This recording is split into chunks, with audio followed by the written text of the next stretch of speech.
Hershey Park is one of the best amusement parks in the world. The park is an independent park themed to Hershey's chocolate. Today, I'm gonna rank the top 10 coasters in this awesome park. Be sure to watch until the end of the video, cause I'm gonna be sharing my thoughts on what coaster I think they could use most. But now, it's time for my top 10.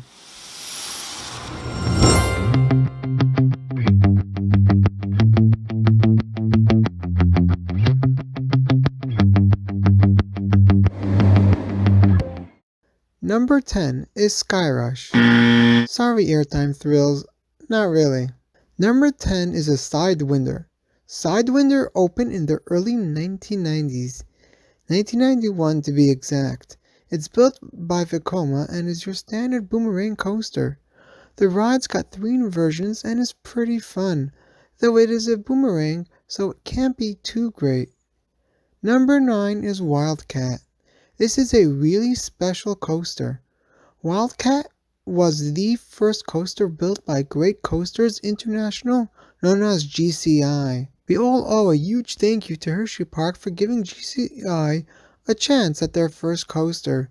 GCI is now one of the industry's lead manufacturers, and who knows if they'd be here if Hershey never gave them a chance. Wildcat is a classic Woody standing just over 100 feet tall. The coaster was built in 1996, and with its age and the fact that it's GCI's first coaster, it's getting kinda rough. When I rode this back in 2018, it was rough, and I can only imagine it got worse by now. I really hope Hershey can bring in GCI to change the coaster up a little and smooth it out with GCI's new Titan track for the 2023 season. Maybe they could even throw in an inversion or two. A 0G roll would be perfect, but if Hershey decides to go the RMC route, I definitely won't complain. Taking the 8th spot is a newer coaster, Laugh Track. This indoor spinning coaster built by Moorer opened in 2015.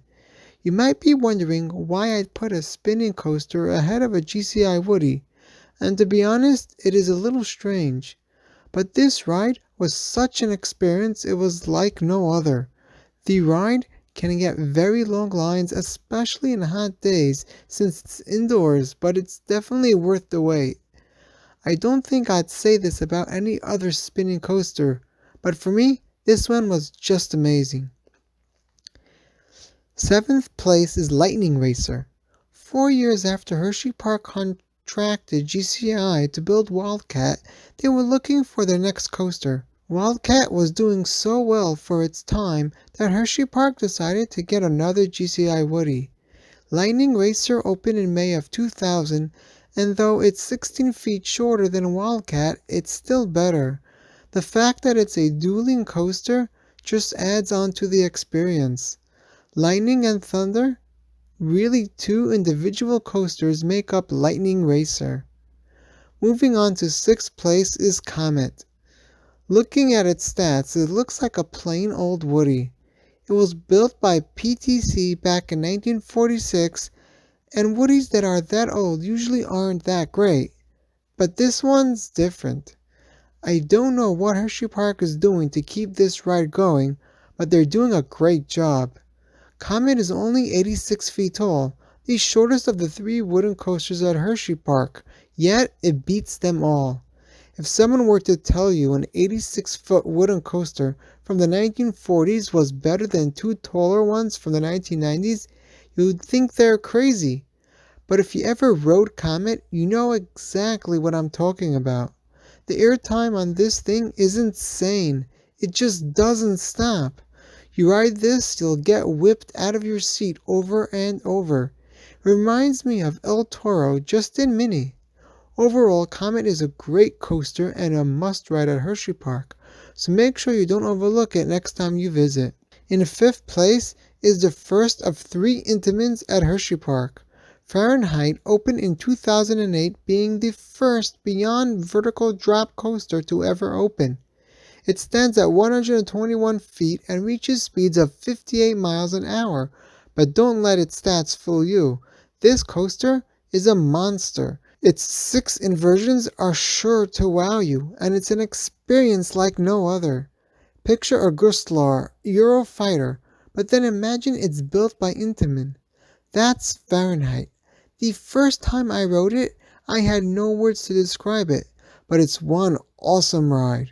If you're enjoying this video so far, please launch the like button by giving it a little tap. When the button turns blue, you've successfully launched the like button coaster.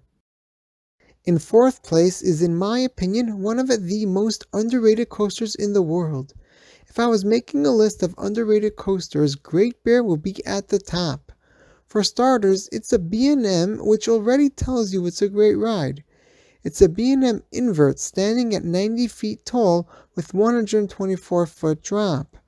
Great Bear is the best invert I've ridden so far, and is one of the longest rides you'll find. Its setting stuffed into that part of the park makes it even better.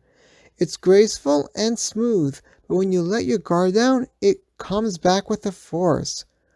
Great is overall an amazing ride.